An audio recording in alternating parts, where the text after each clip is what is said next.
stage, discussing vulnerable children as victims and offenders, Rob White, who is a professor in criminology in the School of Social Sciences at the University of Tasmania. He's an executive member of the newly formed Centre for Applied Youth Research. Would you welcome to the stage Professor Rob White, speaking about vulnerable children as victims and offenders. Thanks, Rob.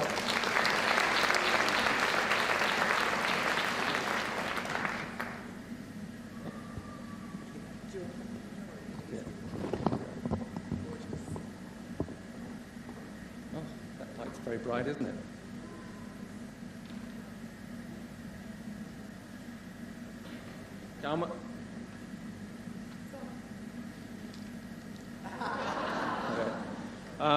I want to actually pull the lens back and do something of a look at the big picture for a little while. A little closer? Okay, how's that? All right, try this again. I want to have a look at the big picture, but before doing so, I want to make three assumptions. The first assumption is that you can read, because I've got a lot of PowerPoints. I started with 90. So I started with 90. There's not 90, don't worry. Which relates to the second assumption that if you don't get to read all of it, these are readily available, hopefully through Anglicare or through myself. The third assumption is that we are coming up to lunch reasonably soon, so the last thing you want is just to be talking about assumptions. So we're going to go pretty well straight to the big picture, maybe. Okay. I have to confess that initially, when I was thinking of today, I was thinking about doing something on juvenile justice and victims and offenders, and in a sense, the same old, same old. And we're going to start with that. But we're going to segue away from that fairly quickly as well. I want to talk about three things today. I want to talk about models, I want to talk about the mess, and I want to talk about the cleanup. Because this is our reality. And indeed, basically, we have the news. The good news is we know over time that many of our approaches and models, in fact, are very worthwhile, they're very useful, and indeed they work. And that's something to be cherished and to be celebrated. The bad news is that the mess is getting worse and worse, and in fact, our models can't cover the mess. And we are all thereby put under immense pressures and immense stress. To explain how and why, that's part of the function what I'm going to do today. But like I said, there is some resolution at the end, because we will come back to the question of the cleanup, and indeed the questions of practice. But we start with the models. And indeed, our conventional understandings and approaches, by and large, social ecological approach. And I'm going to go through these slides fairly quickly because, in fact, most people would be more than familiar with these approaches, and you don't want a lecture on social ecology and social ecology approaches. We know the elements of it. Most of the discussions we've had over the last 2 days have basically incorporated what we could call a social ecological approach. So in a very quick rendition of the models, we can just simply say, if you go back to the beginnings of offending behavior in children and young people, it's often tied, and it is immediately tied to socioeconomic status.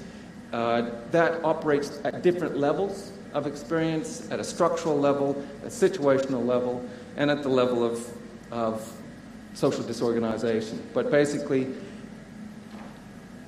it's common sense. And we have so much literature that backs up this common sense, that there's a direct link between youth offending and the deviant behaviors or delinquent behaviors of children and young people.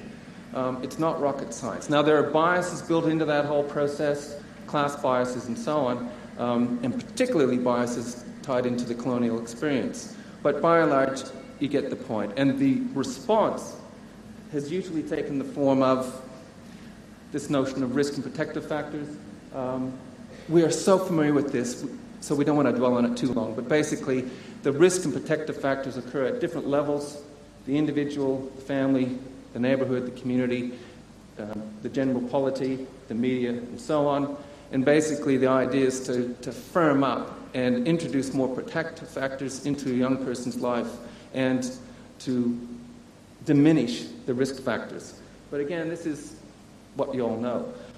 Likewise, as we've become over the years more sophisticated in our analysis of risk and protective factors, we also have a sense of trajectories and timelines and moments of vulnerability for young people, for children, and indeed for adults, because the process doesn't stop. Part of the critique I have of developmental approaches is that they somehow magically stop at 18, as if we don't stop developing and changing and experience our own trauma as we get older. But anyway, leaving that one aside, the fact is that there are vulnerable points in all of our lives. And so, as we respond to these, we do so by adopting complex ways of responding, constellation of services, a multitude of different approaches, and so on. But again, this is precisely what we've been discussing the last few days.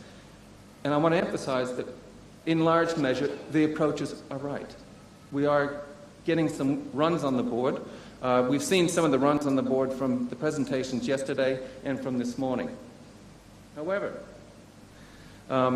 it gets more and more and more complicated. And in the area, for example, of youth crime prevention and crime prevention relating to children and young people, we have these kinds of models where we go through communities that care, like in Victoria, and we establish the risk and protective factors in relation to schools, in relation to communities, and then it goes to families, to the individual and peer levels, and so on. A large part of the analysis and the data collection is precisely about documenting and auditing these risk and protective factors. And we come up with a range of different types of crime prevention. So I'm finding it really hard to see my screen here, so I keep looking back. I feel like those kids this morning that kept looking back and seeing if they're matching. So basically, we come up with a variety of programs and so on, and again, all with generally good effect, until we start putting context around it. And then we start to see that, hang on, what the key concept in the area of juvenile justice today is risk. And risk carries with it a whole range of connotations and measurements and metrics and value judgments about these children and young people that we're busy talking about. And as we probe this multitude of risk and protective factors, we move away from what could be seen as a diagnostic use of the model to a prognostic use of the model. So we want to do profiling and think in advance to intervene before something's happened. And that's in the context, basically, of social control. So that the kids themselves end up being seen as the problem, and that the whole point of the risk and protective factor analysis in a prognostic way is to manage the problem. It's not to deal with the origins of the problem, which we dealt with earlier, the socio-structural basis of the problem, and so on. This is the discourse of law and order today. It's the discourse which is rapidly now sweeping the Apple Isle, but it's certainly been on the mainland for a long time. They talk about hyper-incarceration and penal populism and so on. This is the discourse, this is the context within which we're trying to deal with children and young people. But wait, there's more. We talk about community. If we're going to talk about community and concepts like community building and resilience and so on, let's put that into our immediate, concrete, empirical, in-your-face context. And that is basically the contradictions of a liberal democratic system. We have a system that says you can accumulate, you can get your property, and you can do what you want with your own property. On the other hand, it says we want to maximize each individual's capacities, but they crunch against each other because we live in an unequal society. And that unequalness has, in fact, increased massively in the last 20 or 30 years. And it has a name, and the name is neoliberalism. And basically, it's this agenda that is the biggest threat to our communities. It's a global agenda. It permeates everything we do. And we need to not only understand this, but we, in our practice and in our politics, have to start responding directly to this stuff. We'll come back to the concrete implications of neoliberalism in a moment. But, you can look at the stuff, privatization, deregulation, cutting of green tape. There's a range of developments that we're aware of rhetorically, but it's when you put the whole package together that we should be afraid, very afraid. Neoliberalism is not simply, as we'll see in a moment, about institutions. It's a moral universe. It's a moral universe that privileges certain things at a moral level above other things. We here privilege and want to talk about community and connectedness, but the neoliberal universe doesn't. It wants to talk about economic liberation in the context where already we're seeing monopolies and concentrations of power. It wants to talk about possessive individualism, as if the world is all atomized. We are all individuals and we are all only self-seeking and self-interested. It's egalitarian to the extent that it wants to treat everybody in the room the same for the purposes of some going ahead and knowing that others aren't. It's about responsibilization, that is, making us each individually responsible for our own welfare, health, education, jobs, and so on. The implications is it takes us away from even the notion of society. The focus of attention is this atomized, self-interested individual. The state plays a role of managing market relations that will be to the advantage of some over others, and so on. And this is then institutionalized in particular ways. And it's institutionalized in the form of the idea that the market rules, basically, that all of our goods and services should be allocated in our society through the market because the market knows best. Of course, ignoring the fact that if you look at who the providers are worldwide, we've got huge concentrations in every industry you can think of, and monopolies. But they're private monopolies operating for the purposes of private profit. There's the call for the minimalist state. Well, what is the state for? And whose state is it? Basically, the idea is to have little government oversight for those at the top. For those at the top. But conversely, to have a lot of oversight for those at the bottom. So the calls for a strong law and order campaigns and basically to keep a lid on those who have less. And liberal democracy, defined very, very narrowly, basically it's about the rule of law and to protect the system as it is, to protect individual rights, but not necessarily social rights or collective rights. What does this mean? It means this, right? What do we talk about? Before we came to this conference, what did we talk about in the breaks? What are the implications of the budget for us, right? I listen to the conversations when I'm outside at the breaks. What people talk about. Are we going to be funded till Christmas? What happens after Christmas? I haven't been able to take leave because we've just got so much work to do and I'm feeling stressed to the eyeballs. These are the conversations, these are the realities of community, and these are the threats to community. And that's only the feds, because it's translating at the state level as well. And by the way, I'm completely bipartisan. This is not simply a Liberal Party issue. Neoliberalism predates the current Liberal parties in government in Canberra and in Hobart, right? So neoliberalism has several different masters. But if you look at what's happening within Tassie, it's the same kind of stuff. And if you look at the implications of what's going to happen. In yesterday's Examiner, front page, universities in crisis. One of the key things that's going to happen here is that if UTAS is under crisis in Launceston, it's going to cost jobs, it's going to impact on communities and families and individuals and children and so on in this area. So this is, if we're going to talk about community, then we've got to start thinking through the moral basis of our politics, and indeed go to the big picture, old-fashioned politics that says some things are not good for communities, and we have to have a vision that the way we are going today politically and in terms of the economics that are being supported at various levels of government is that it is actively producing the winners and losers. This is not about disadvantage, this is about the construction of social inequality.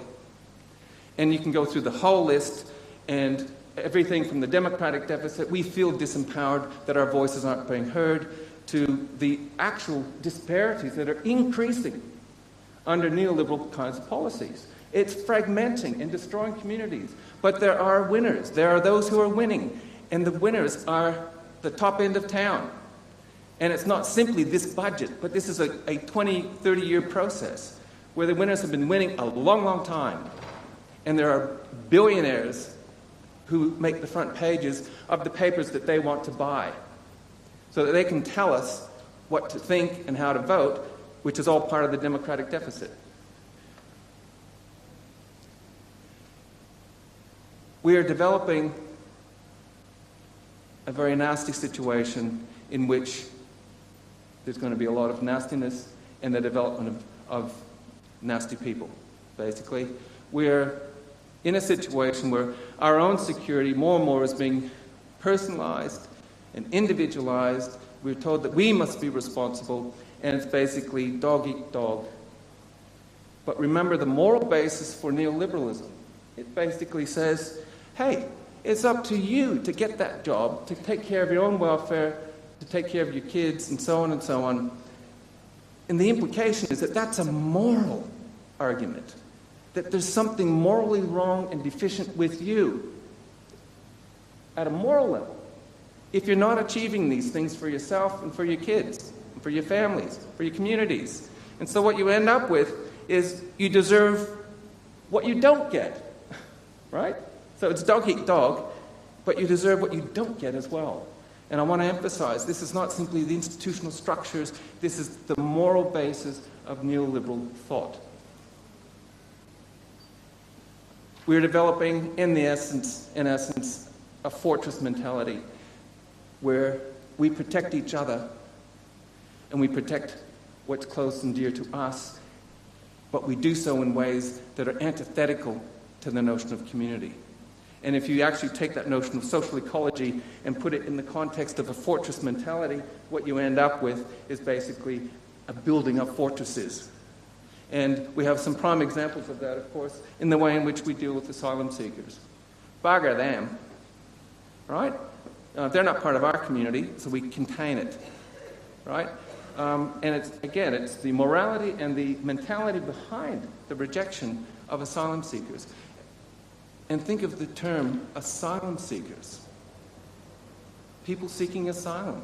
That's been completely twisted into this notion of illegal migrants. Basically, the agenda is one of social inclusion. It's about what to do about the poor, not the dynamics of our society that produces the rich and the poor. And of course, it's about blaming the victim. And Adam Jamrozic was the first professor of social work here at UTAS. He had a lot to say about the fact that things like unemployment, homelessness, and so on are ingrained parts of this particular kind of system. But this system is a system that's built upon political choice. And you can demonstrate it empirically, because you can actually compare different kinds of societies. So you take the most individualistic society, the United States, and compare it with the Scandinavian societies, and there are major differences, because you have universal provision with the Scandinavians, and they do happy indexes. You know, the happy smiles we saw on the signs this morning, there's a lot of them in Sweden and Norway, okay, metaphorically, and less so in the more individualistic societies, the dog-eat-dog societies. So the point being that this is not simply rhetorical, this is real, and it's about politics, and it's about real decisions that will impact upon our lives and how we do our work. And of course, whatever happened to the idea that wealth should be redistributed, that we can nationalize? And you think, oh, nationalization, go away. That's a 19th century concept. Really?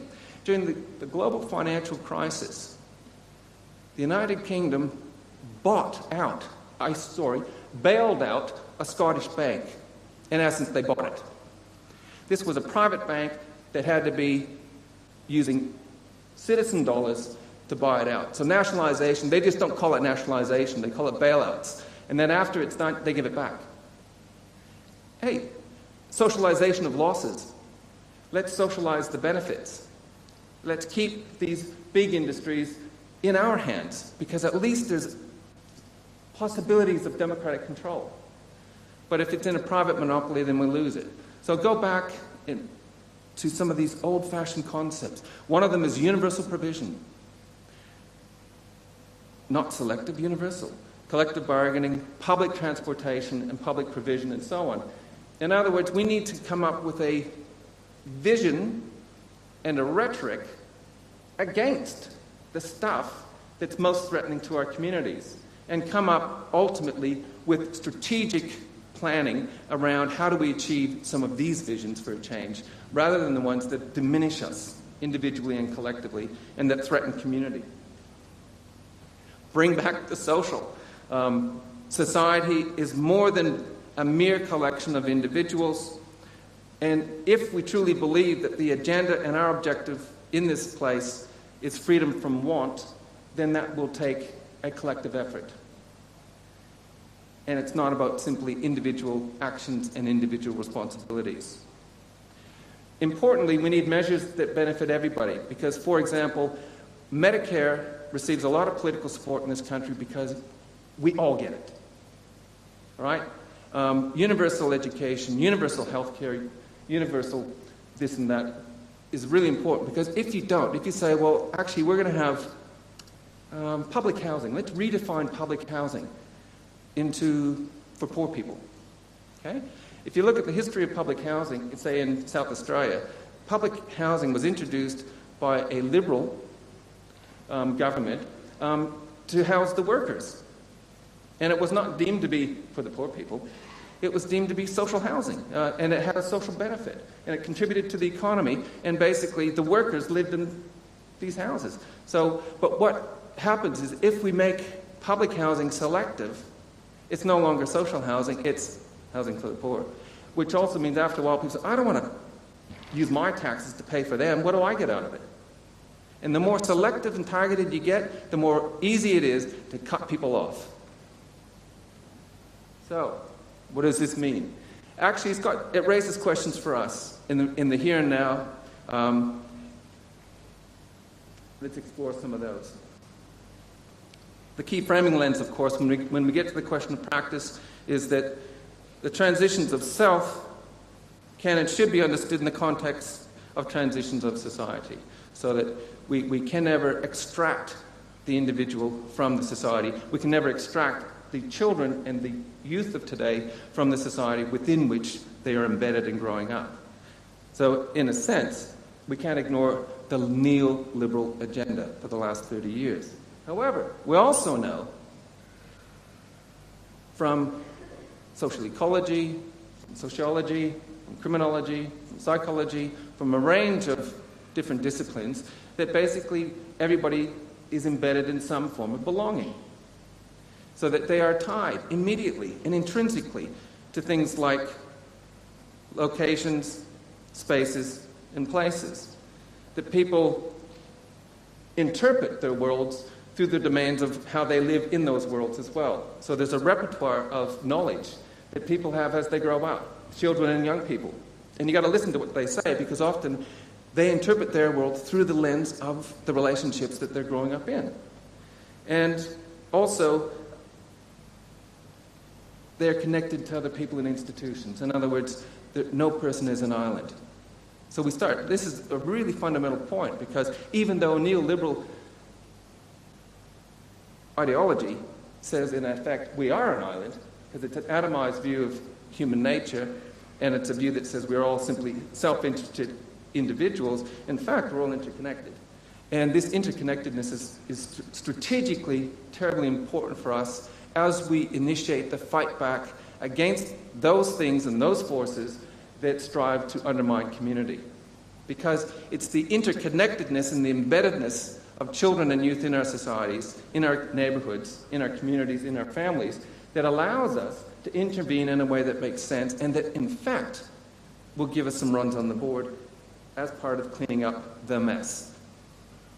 And indeed, if you look at where some of the the best type of youth and community work and social work is occurring, it's occurring at the local level, amongst the institutions with which the young people and children themselves are already engaged. And of course, another part of place is that you have to stir in time. So you're talking about space and time. So you have to be where kids are at and interconnect and develop strategies out of where they're at. But the question of time, the temporal aspect is important too, because it takes time to build trust. And it takes time to build relationships. So all is not lost in the neoliberal nightmare. And it's this that gives us the prospect of at least trying to respond in some ways to the mess. However,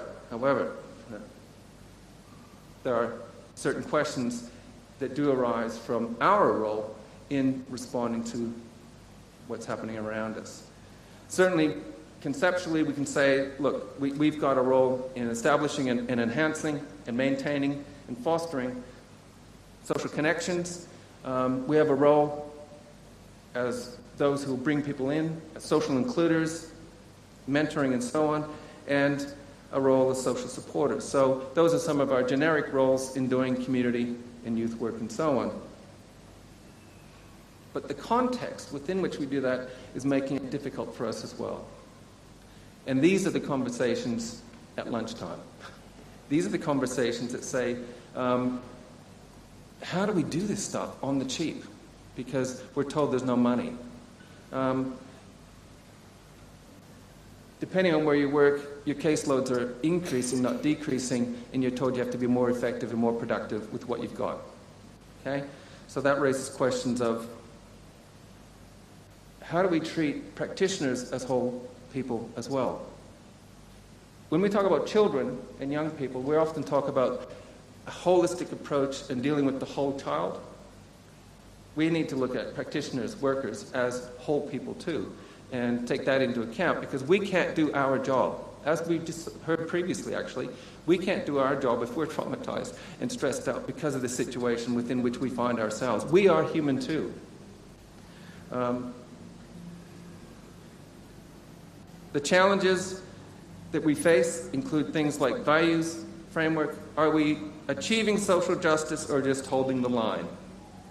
For many of us, we feel that we're just holding the line.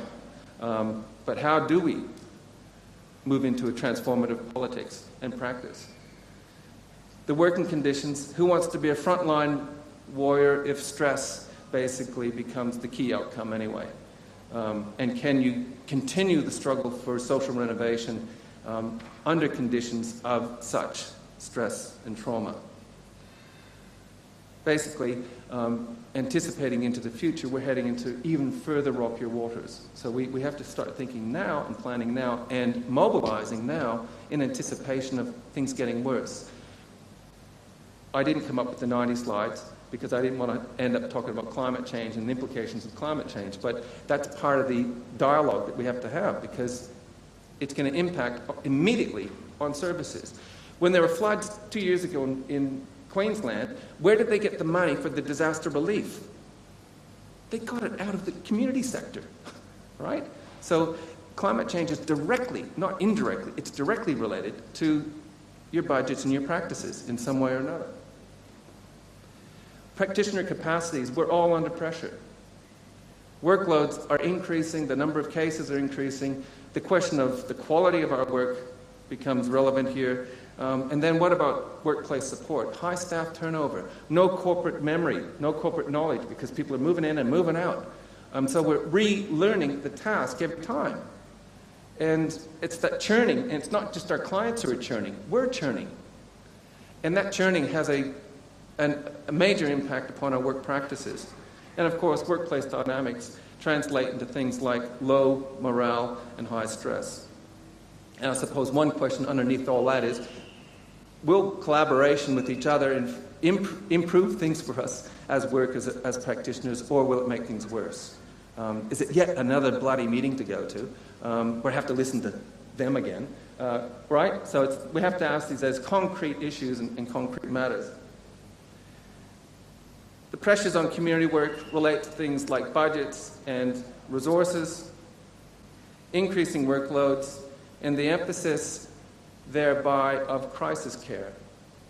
So that long-term transformational work can be undermined because we're just trying to put up bushfires. And we're trying to do it with the traumatized individual, but not necessarily over a period of time because we're going to have new government guidelines that say you can only meet with that client 5 times anyway.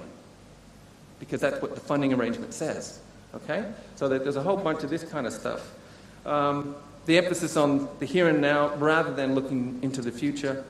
And one thing that always bugs me about working in the area is that we talk about community and we reify it to some extent. We talk about resilience, we talk about capacity building as part of our task, but we never, ever, it seems, talk about the resilience of the practitioner, of the workers, and what we need to build capacity amongst workers.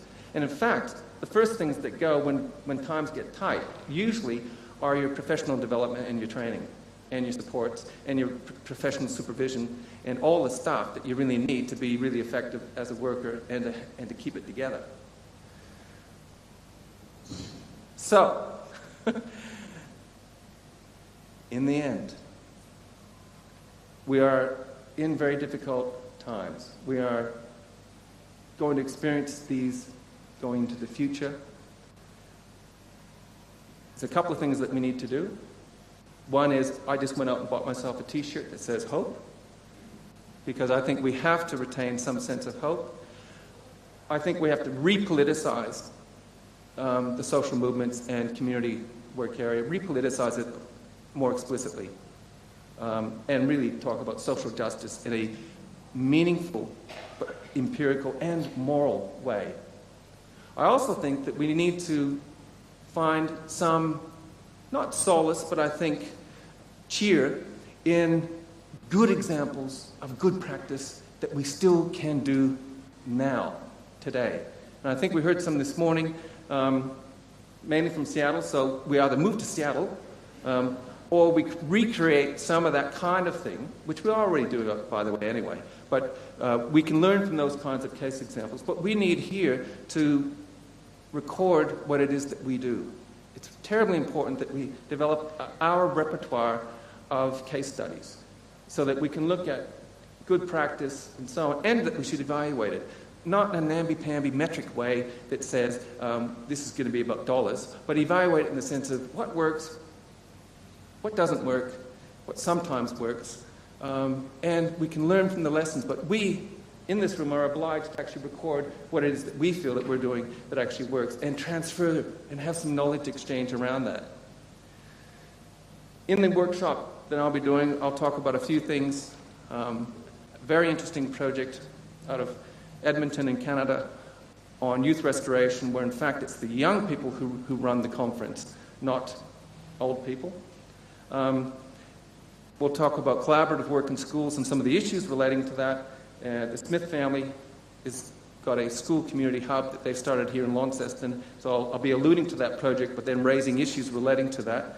And then the third thing will be to raise the issue of justice reinvestment, which has some promise for some constituencies or communities within the Australian context, but like everything else, needs to be analysed critically. So there you have it. Appreciate the models, acknowledge, analyse and mobilise around the mess, and take hope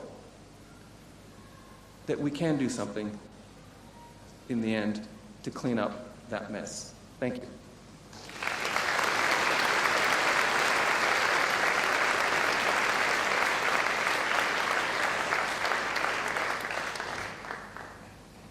My name's Libby Gore, and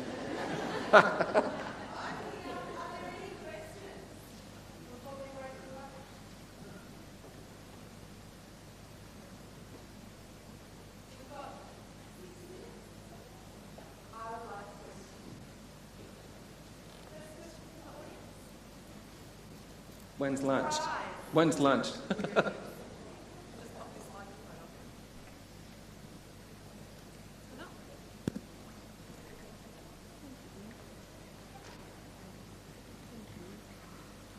I would like to pose a challenge, and my question to address that challenge is how can we, in a social action framework, encourage and facilitate our governments at the state and the federal level to have a social conscience that engenders social justice, restorative justice, and the power and the gumption to enact it?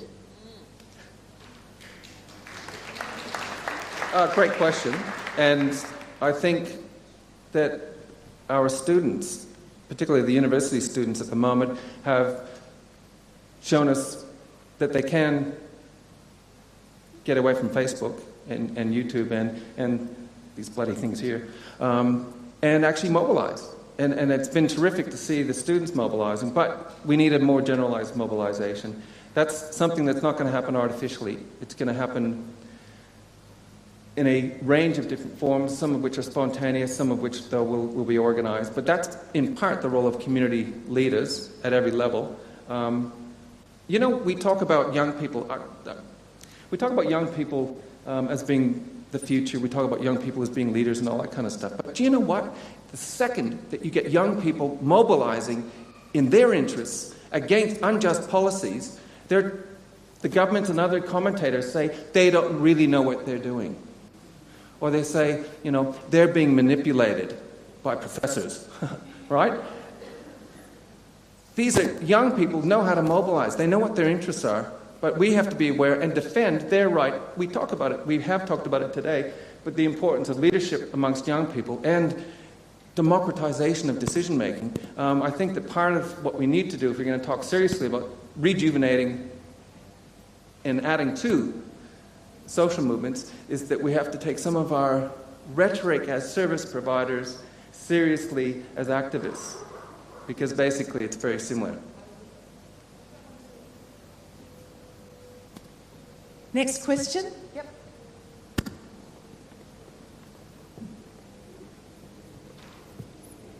My name's Sheridan, and I'm one of those university students, not so young though.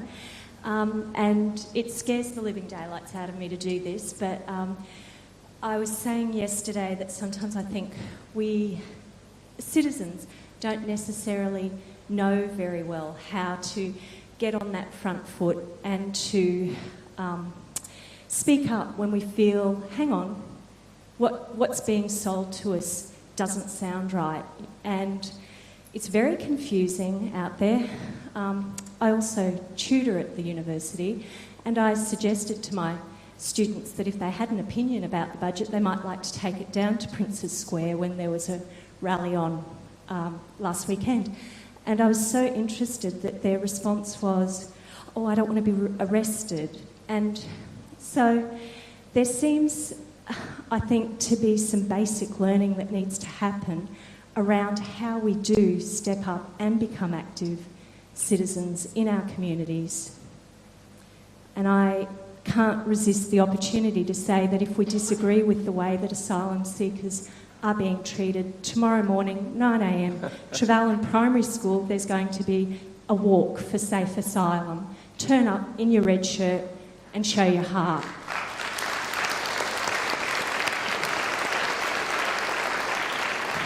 Here's a question though. Can I just ask a question? Are there new forms of protest? I'm going to tell you a story.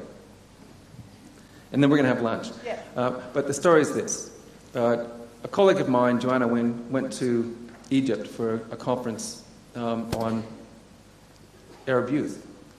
And she's well known in the area of youth studies and so on.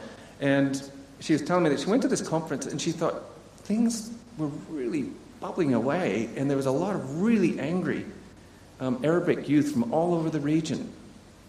And a year later, we had the Arab Spring.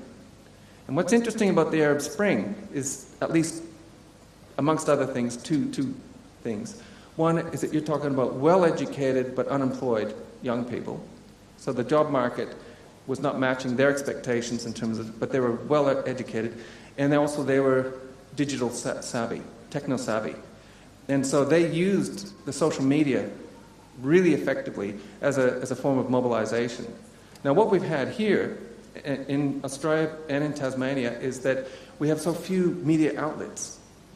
And there's been events here in this state where there's literally been thousands of people mobilized around particular issues that have gone unreported.